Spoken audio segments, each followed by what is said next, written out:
Welcome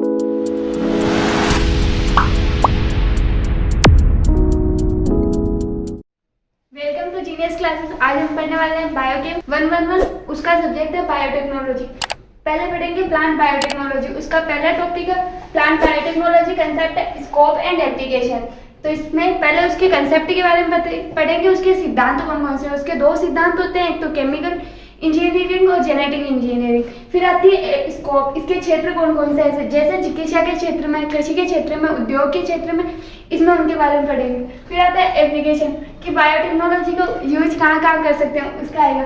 फिर अब आती है डेफिनेशन। प्लांट बायोटेक्नोलॉजी विज्ञान की वह शाखा है जिसमें उन तकनीकों एवं प्रक्रियाओं का अध्ययन किया जाता है जिनकी सहायता से मानव सूक्ष्म जीवों की सहायता से मानव के लिए उपयोगी वस्तुएं या उत्पाद बनाया जाता है। बायोटेक्नोलॉजी शब्द वो नया शब्द है, इसे कॉल इरेकी ने 1919 में दिया था, परंतु यह बायोटेक्नोलॉजी प्रक्रिया वो पुराने समय से चलती आ रही है।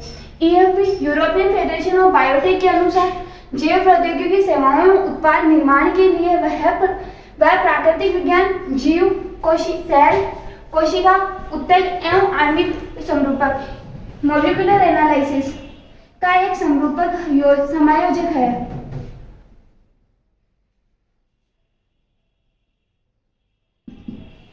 फिर आते हैं बायोटेक्नोलॉजी के सिद्धांत। बायोटेक्नोलॉजी के दो सिद्धांत होते हैं, जेनेटिक इंजीनियरिंग और प्लांट जेनेटिक इंजीनियरिंग और केमिकल इंजीनियरिंग। जेनेटिक इंजीनियरिंग क्या होता है, इसमें एक जीव में से वाहक किसी वांछित जीन को निकालकर किसी दूसरे वाहक की सहायता से किसी दूसरे जीव में ट्रांसफर किया जाता है, जिसके लिए मानव उपयोगी वस्तुएं के लिए बनाने के लिए। और केमिकल इंजीनियरिंग में क्या किया जाता है, इसमें वांछित जीव जो निकाला जाता है किसी दूसरे जीव की सहायता से, उसके लिए कुछ उसकी वृद्धि के लिए मतलब ऐसा वातावरण या कुछ भी ऐसी केमिकल रिएक्शन उसमें करवाई जाती है जिससे उसका मतलब उत्पाद बढ़ाए। जैव प्रौद्योगिकी क्रिया क्षेत्र एवं महत्व। स्कोप क्या क्या है, कौन कौन से क्षेत्र में बायोटेक्नोलॉजी का यूज किया जाता है। पहला इंडस्ट्रियल बायोटेक्नोलॉजी, औद्योगिक जैव प्रौद्योगिकी। इसमें क्या होता है, इसमें सूक्ष्म जीवों का उपयोग कर मतलब बहुत सारी ऐसी जैसे वो एल्कोहल बनाना, बहुत सारी पेनिसिलिन वगैरह एंटीबॉडीज है जो बनाना। फिर आती है मेडिकल बायोटेक्नोलॉजी। इसमें आता है DNA फिंगरप्रिंट, जो छोटे छोटे बच्चे होते हैं उनकी मतलब चोर वगैरह होते हैं उनको पकड़ने के लिए DNA फिंगरप्रिंटिंग का यूज किया जाता है। और फिर आता है एनिमल बायोटेक्नोलॉजी, जो मतलब जो स्टाइल होता है जो नर और मादा जो बच्चे उत्पादन कर सकते हैं उनका मतलब है ना इन विट्रो या बायो फर्टिलाइजेशन द्वारा उनकी मतलब बायोटेक्नोलॉजी द्वारा उनमें ऐसे तकनीक तैयार करना जिनसे वो बच्चे उत्पादन कर सकते हैं। फिर आता है इन्वायरमेंटल बायोटेक्नोलॉजी। इसमें आता है सीवेज सिस्टम, सबसे महत्वपूर्ण होता है जो बहुत सारे गंदे नाली के कचरे होते हैं, बहुत सारी नाली का पानी होता है, उसको मतलब बायोटेक्नोलॉजी की क्रिया द्वारा उन्हें शुद्ध करके उन्हें हम मानव उपयोगी बना सकते हैं। फिर आता है प्लांट बायोटेक्नोलॉजी। इसमें आता है tissue culture, micro propagation. Tissue culture से छोटी सी बड लेके नया पौधा तैयार कर सकते हैं जो स्वस्थ और स्वच्छ होता है, जो मात्र पौधे से मिलता जुलता होता है। फिर आता है एग्रीकल्चर बायोटेक्नोलॉजी। एग्रीकल्चर बायोटेक्नोलॉजी में क्या होता है, जैसे बहुत सारी क्रॉप होती है, जेनेटिक मॉडिफाइड क्रॉप, जो से मतलब जैसे पहले तंबाकू में निमेटोड का संक्रमण ज्यादा होता था, निमेटोड का संक्रमण बचाने के लिए उनमें बीटी का यूज किया जाता है। जैसे कॉटन में बीटी का यूज करके उसे मतलब जो गोल करने होते हैं उनकी सुरक्षा के लिए उसका प्रयोग किया जाता है। जेनेटिक इंजीनियरिंग, इसमें इसे रिकॉम्बिनेंट DNA टेक्निक्स भी करते हैं, पुनर्योगिक DNA तकनीक।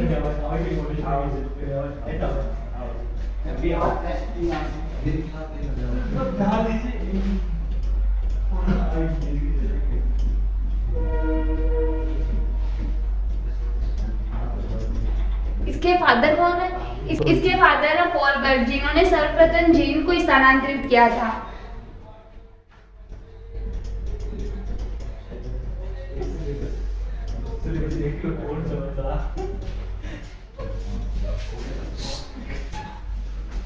जेनेटिक इंजीनियरिंग, इसे रिकॉम्बिनेंट DNA टेक्निक्स भी कहते हैं, पुनर्योगिक DNA तकनीक। इसके फादर है पॉल बर्ट, जिन्होंने पहली बार जीन को स्थानांतरित किया था। इन्होंने SV14 जीन जो वायरस थी उसे E. coli की सहायता से दूसरे जीन में ट्रांसफर किया था। फिर आती है इसकी प्रोसेस इसमें 6 या 7 प्रकार की होती है, जिसमें सबसे महत्वपूर्ण होती है PCR जो टेक्निक होती है वो इस प्रोसेस की सबसे महत्वपूर्ण टेक्निक होती है। फिर इनको सीरीज वाइज पढ़ते हैं। पहले आता है DNA का निष्कर्षण। किसी भी जीन प्रकार किया जाता है, डीएनए को उस जीन से किस प्रकार निकाला जाता है या किस प्रकार अलग किया जाता है। सेकंड आता है डीएनए का पाचन। फिर डीएनए का पाचन किस प्रकार होता है, डीएनए का पाचन जो भी जीन निकाली जाती है, जो भी डीएनए जिस जीव से निकाला जाता है उसका पाचन किस प्रकार, किसी होस्ट सेल द्वारा उसका पाचन किया जाता है, वो किस प्रकार किया जाता है। थर्ड आता है जेल इलेक्ट्रोफोरेसिस। यह एक तकनीक होती है जो एक अगार अगार जो जेल होती है, इसमें एक प्रकार की वो प्लेट होती है, उस पर डाल के इसे जेल इलेक्ट्रोफोरेसिस तकनीक की क्रिया की जाती है। फिर फोर्थ आता है पुनर्योगज डीएनए का निर्माण। फिर जो डीएनए निकाला था उसमें जो होस्ट सेल द्वारा उसे पहले निष्कासन होता है, फिर उसे होस्ट सेल द्वारा उसका पाचन होता है, फिर जेल इलेक्ट्रोफोरेसिस तकनीक द्वारा उसे वापस से बनाया जाता है। फिर उसमें जो नया डीएनए होता है उसमें इतनी सारी तीनों प्रक्रिया करके बाद में जो निर्माण किया गया है वो वाला डीएनए आता है। पुनर्योगज डीएनए का निर्माण किस प्रकार होता है, फिर उसमें करते हैं पीसीआर तकनीक। फिर आता है परपोषी कोशिका में स्थानांतरण। सबसे महत्वपूर्ण होता है पीसीआर तकनीक। ये सबसे महत्वपूर्ण, इसका जो है वो महत्वपूर्ण पद है, इसके बिना कुछ ही नहीं होता। परपोषी कोशिका में स्थानांतरण जिसमें अपन जो परपोषी कोशिका उसके लिए मतलब सेलेक्ट करते हैं, उसमें उस जीन का जो डीएनए निकाला है उसमें पुनर्योगज डीएनए का निर्माण किया, उस डीएनए को दूसरी कोशिका में किस प्रकार अपन स्थानांतरित करते हैं। फिर आता है अनुप्रवाह संसाधन। अनुप्रवाह संसाधन में आता है जो परपोषी कोशिका में उसका किया है उसे किस प्रकार उसको यूज कर सकते हैं, उस प्रकार उसे किस प्रकार आगे और बढ़ा सकते हैं। पहले इसकी प्रोसेस समझते हैं। सेल कोई भी कोशिका लेते हैं, कोई भी जीव सूक्ष्म जीव को पहले सिलेक्ट करते हैं जिसमें से अपन को डीएनए का निष्कासन करता है। डीएनए का निष्कासन करने के लिए पहले एक कोशिका का चयन करते हैं। पहले कोशिका का चयन करेंगे, फिर कोशिका से डीएनए का निष्कासन करते हैं। उस डीएनए का पहले कोशिका सिलेक्ट की, उसके बाद में डीएनए का निष्कासन किया। जो डीएनए का निष्कासन किया उस डीएनए का पाचन करवाते हैं किसी वाहक, किसी दूसरे सूक्ष्म जीव द्वारा। जैसे बहुत सारे सूक्ष्म जीव होते हैं जो डीएनए का पाचन करते हैं, जैसे कार्टिलेज एंजाइम होता है जो कवक सेल के लिए होता है। ऐसे बहुत सारे एग्जाम्पल है जो सबके लिए अलग अलग होता है। पादप सेल के लिए अलग होता है, कवक सेल के लिए अलग होता है और जंतु सेल के लिए अलग अलग होते हैं ये तीनों। फिर आता है डीएनए का पाचन करवाने के बाद डीएनए के खंड हो जाते हैं। जैसे वो पाचन करता है फिर वो छोटे छोटे टुकड़ों में बट जाता है डीएनए। फिर उसे जेल इलेक्ट्रोफोरेसिस तकनीक द्वारा उसके डीएनए का पृथक्करण करते हैं। डीएनए का पृथक्करण करने के लिए उसे जेल इलेक्ट्रोफोरेसिस तकनीक होती है, उसमें एक प्लेट लगी हुई होती है, एक साइड पॉजिटिव हो एक साइड नेगेटिव होता है। जैसे इस प्रकार इस डायग्राम में दिखी हुई है, जैसे एक साइड ऊपर पॉजिटिव नीचे नेगेटिव होता है। फिर ये आकार के छोटे छोटे चलनी जैसे टुकड़े होते हैं जिन पर जो डीएनए का पृथक्करण किया गया है वो डालता है, जिसमें वो छोटे छोटे टुकड़ों के बारे में प्रोब के रूप में टूट जाते हैं। फिर जो वांछित जीन होते हैं उसे पीसीआर द्वारा इसमें करते हैं। पहले होता है, फिर इसमें से जेल इलेक्ट्रोफोरेसिस तकनीक द्वारा नया डीएनए बनता है जिसे पुनर्योगज डीएनए का निर्माण करते हैं। जो इस प्रक्रिया के बाद का जो पद होता है उसे फोर्थ पद पुनर्योगज डीएनए का निर्माण होता है इसमें। फिर पीसीआर का क्या मतलब होता है, पुनर्योगज प्रोटीन उत्पाद होता है। इसे मतलब जो रिकॉम्बिनेंट होता है वो डीएनए प्रोटीन से बना हुआ उत्पाद होता है। इसमें वाहक रहते हैं और वांछित जीन रहते हैं। वाहक की सहायता से तो उसे दूसरे परपोषी कोशिका में ट्रांसफर करते हैं और वांछित जीन होती है उसमें से जो डीएनए को सिलेक्ट करते हैं वो वह जीन होती है जिसे वांछित जीन कहते हैं अपन। फिर इसे वाहक की सहायता से पीसीआर में तकनीक में होने के बाद उसे होस्ट में स्थानांतरित होता है। जिस वाहक में जिस दूसरे जीव में उसे ट्रांसफर करते हैं उसे होस्ट सेल कहते हैं। जिसको फिर आता है आनुवांशिक अभियांत्रिकी साधन। आनुवांशिकी अभियांत्रिकी में कौन कौन से टूल होते हैं जिनकी सहायता से अपन इस टेक्निक में यूज लेते हैं, जिनकी सहायता के बिना कुछ ही नहीं होता है। इनकी ये टूल्स होते हैं, ये होंगे अपने पास तब भी अपन इसका उपयोग कर सकते हैं, वरना इसका उपयोग नहीं कर सकते। ये चार होते हैं। पहला एंजाइम आता है, फिर वांछित जीन आता है, थर्ड वाहक होता है, फिर परपोषी कोशिका। वांछित जीन जिसमें से डीएनए को अपन निकालते हैं या डीएनए का निष्कासन करते हैं, वो जीन जिसको अपन सिलेक्ट करते हैं डीएनए के लिए वांछित जीन कहलाती है। फिर आता है वाहक जिसकी सहायता से जो वांछित जीन है उसको लेके अपन दूसरे जीव में ट्रांसफर करते हैं, जिसकी सहायता से जो ट्रांसफर करवाता है उसे वाहक कहते हैं, वेक्टर कहते हैं उसे।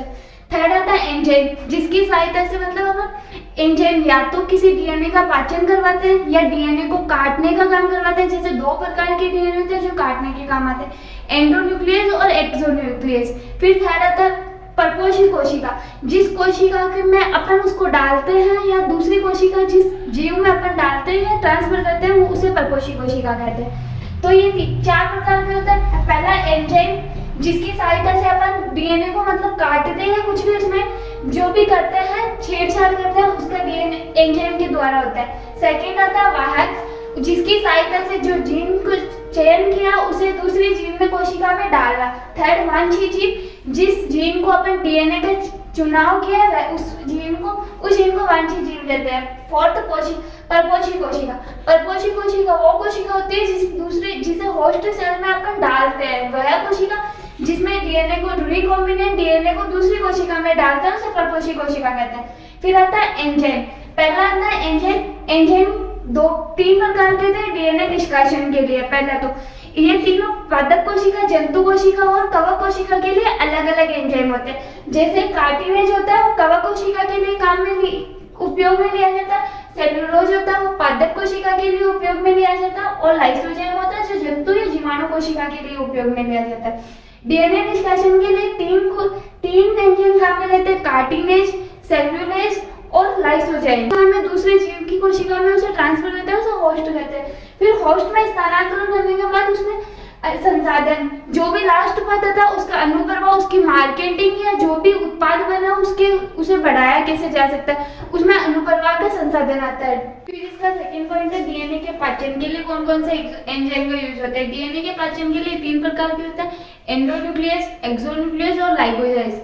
एंडोन्यूक्लियस जो डीएनए को जोड़ने के लिए। पहला आता है एंडोन्यूक्लियस जो डीएनए को काटने के लिए काम आता है, जो बाहर से डीएनए को किसी भी डीएनए को बाहर किनारों से काटता है उसे एक्सोन्यूक्लियस कहते हैं। फिर आता है एंडोन्यूक्लियस जो डीएनए को बीच से काटता है उसे एंडोन्यूक्लियस कहते हैं, जिसमें आरईएन रेस्ट्रिक्शन एंडोन्यूक्लियस एंजाइम आता है जिसे आणविक कैंची के नाम से जाना जाता है। इसे प्रतिबंधित एंजाइम भी कहता है। थर्ड आता है डीएनए को जोड़ने के लिए एंजाइम। डीएनए को जोड़ने के लिए एंजाइम होता है उसे लाइगेज एंजाइम कहते हैं। जो दो डीएनए कटे हुए डीएनए होते हैं उन्हें आपस में जोड़ने के लिए काम में लिया जाता है, उसे लाइगेज एंजाइम कहते हैं।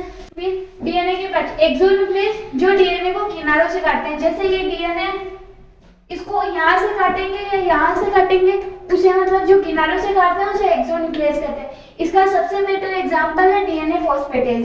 फिर आता है एंडोन्यूक्लियस जो डीएनए को आंतरिक भागों से काटते हैं, जैसे ये डीएनए का इसके अंदर के भागों को काटते हैं उसे एंडोन्यूक्लियस कहते हैं।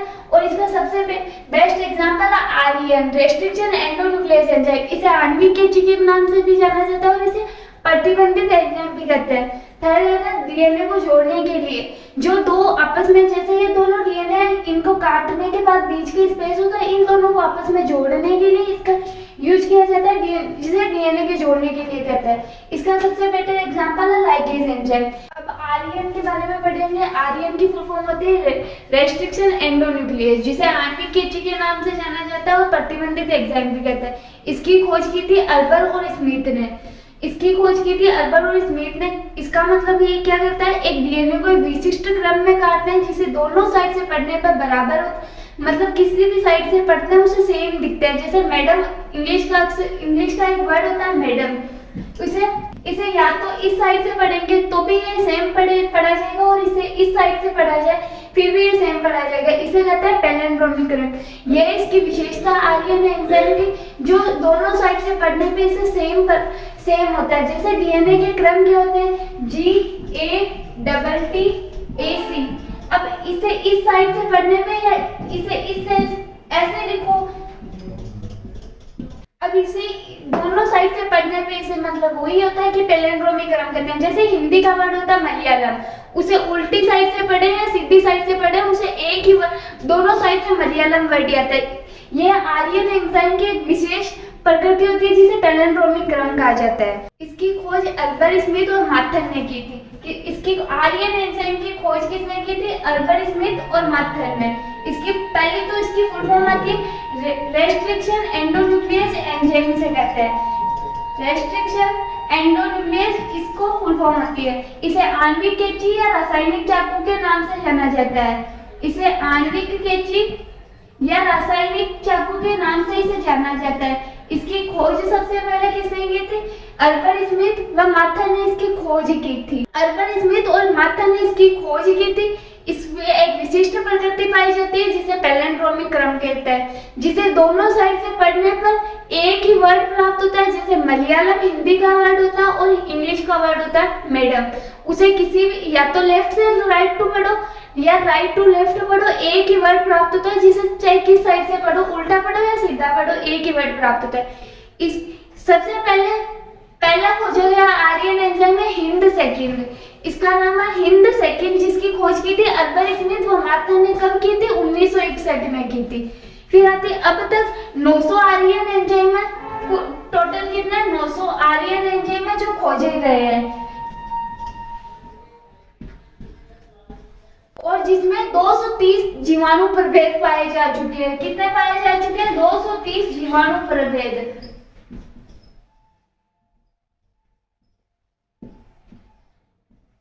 आज के लिए इतना ही काफी। अगर क्लास आपको अच्छी लगे तो जीनियस क्लासेस को लाइक, शेयर एंड सब्सक्राइब करना ना भूलिए।